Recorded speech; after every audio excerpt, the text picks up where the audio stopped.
Bismillahirrahmanirrahim. Assalamu alaikum everyone and welcome to my channel. To those who are new here, I am Dr. Yasir Altaf. अक्सर आपने महसूस किया होगा कि अपने इरादों की लंबी फहरिस्त जब हम अपने जहन में घुमाते हैं तो साथ ही साथ ख्याली पकाओ भी पकाते जाते हैं कि ये भी करना है, वो भी करना है, 10 दिन बाद हम बिज़नेस प्रोफेशनल भी बन चुके होंगे वगैरह वगैरह।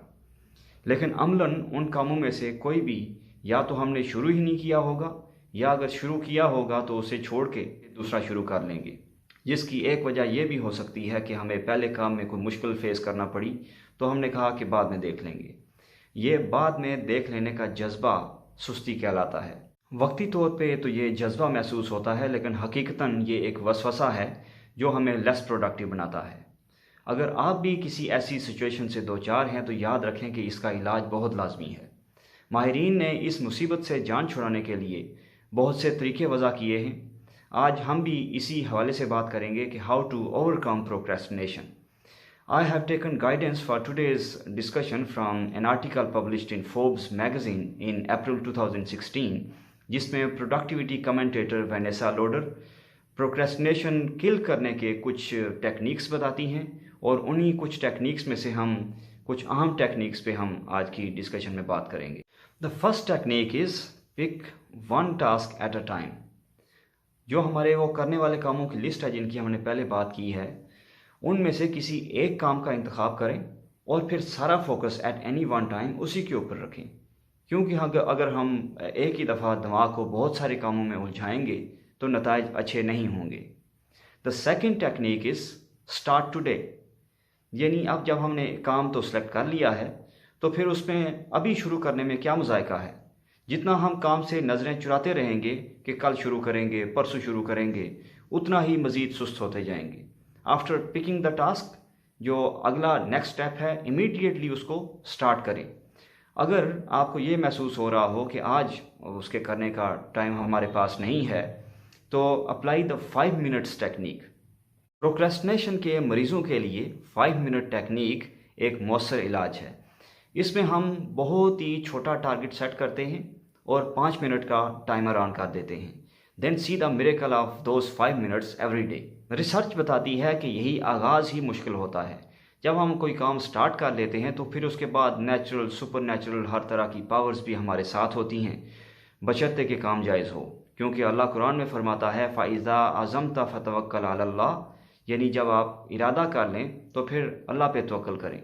हम उसके बाद फिर हमें जब तवक्कुल अल्लाह कर लेते हैं तो फिर नताइज की परवाह नहीं होनी चाहिए। हमारा काम है जस्ट टू स्ट्रगल। हम उस पर अपनी पूरी एफर्ट दे देंगे, बाकी नतीजे का मालिक अल्लाह ताला है। The third technique in our list is do a power hour. अब इसमें हम एक ख़ास वक्त मुकर्रर कर देते हैं अपने काम के लिए, जिसमें हम ईमेल, सोशल मीडिया या किसी भी तरह के नोटिफिकेशन ऑफ कर देते हैं और पूरी कंसंट्रेशन तवज्जो के साथ अपना जो सिलेक्टेड टास्क है, जो हमने टेक्निक नंबर 1 के मुताबिक जो टास्क सेलेक्ट किया है, उसके ऊपर पूरी तवज्जो के साथ काम करना स्टार्ट कर देंगे। लेकिन इस मखसूस वक्त को भी छोटे छोटे चंक्स में डिवाइड करें। साइंसी तहकीक ये बताती है कि हमारी दिमागी परफॉर्मेंस की भी पीक्स और वैलीज़ होती हैं। यानी एक टाइम ऐसा आता है जब हमारा दिमाग बहुत ही अच्छा काम कर रहा होता है, और एक टाइम ऐसा भी आ सकता है जब दिमाग अच्छी तरह काम नहीं कर पाता या हम कंसंट्रेट सही तरह से नहीं कर पाते। सो फॉर दैट हम जो अपना पावर आवर सेलेक्ट करेंगे उसको छोटे छोटे पावर पीरियड्स में डिवाइड कर लें और हर 2 पावर पीरियड्स के दरमियान एक ब्रेक या रेस्ट ले लें। इससे परफॉर्मेंस में बहुत ही ज़्यादा इजाफा होता है। अब माहिरीन की मुख्तलिफ राय है कि वो जो पावर पीरियड्स हैं वो कितने रखने चाहिए। कुछ लोग कहते हैं कि 20 मिनट के बाद जो है वो ब्रेन की परफॉर्मेंस की जो पीक है वो कम होना शुरू हो जाती है, यानी ब्रेन का जो वर्किंग मैकेनिज़्म है वो उसकी जो एनर्जी प्रोफाइल है वो वैली की तरफ जाना शुरू हो जाती है।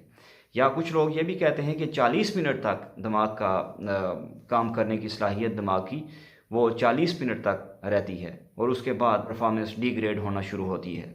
तो हमने उन पावर पीरियड्स का अपने हिसाब से देख लेना है कि हम कितना काम एट अ टाइम कर सकते हैं। तो हर 2 पावर पीरियड्स के दरमियान हम 5 मिनट 10 मिनट की ब्रेक ले सकते हैं।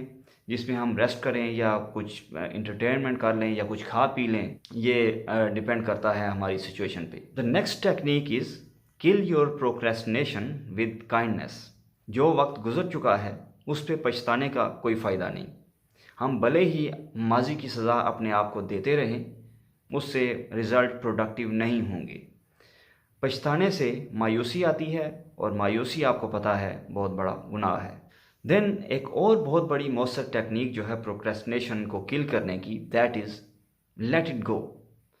ہم میں سے بہت سارے خواہشات کی ایک لمبی لسٹ بنا کے بیٹھ جاتے ہیں، اور ایسی خواہشات بھی ہوتی ہیں جن پہ ریئلسٹیکلی عمل کرنا ممکن نہیں ہوتا۔ So be realistic in your life. یہ زندگی بہت چھوٹی ہے، اور اس محدود وقت میں اپنی لامحدود خواہشات کو ذہن میں جگہ دینے کا کوئی مقصد نہیں۔ الٹا اس سے ذہن مختلف چیزوں میں الجھتا رہتا ہے اور ہم پروڈکٹیو نہیں ہو پاتے۔ لہٰذا اپنے وہ کاموں کی لسٹ اپنے سامنے رکھیں اور ریئلسٹیکلی سوچیں کہ ہم اس میں سے کیا کر پائیں گے۔ اب اس میں جو چیزیں ہمارے واقعتاً کرنے والی ہیں ان کو آپ ٹک کر لیں، اور باقیوں کو آپ سٹک آف کر دیں۔ اس طرح سے جب دماغ بہت ساری چیزوں میں الجھا ہوا نہیں ہوگا تو جو چیزیں ہم نے حقیقت میں کرنی ہیں ان پہ فوکس کرنے کا زیادہ ٹائم مل جاتا ہے۔ پروکریسٹینیشن ایک بہت ہی بری بیماری ہے۔ اگر آپ میں سے کسی کو اس کا عارضہ لاحق ہے تو اس کا لازماً علاج کریں۔ آج کی ڈسکس کی جانے والی ان ٹیکنیکس کو بھی اپنی زندگی میں اپلائی کریں، and then tell in the comments how much positive change have you felt. Thank you.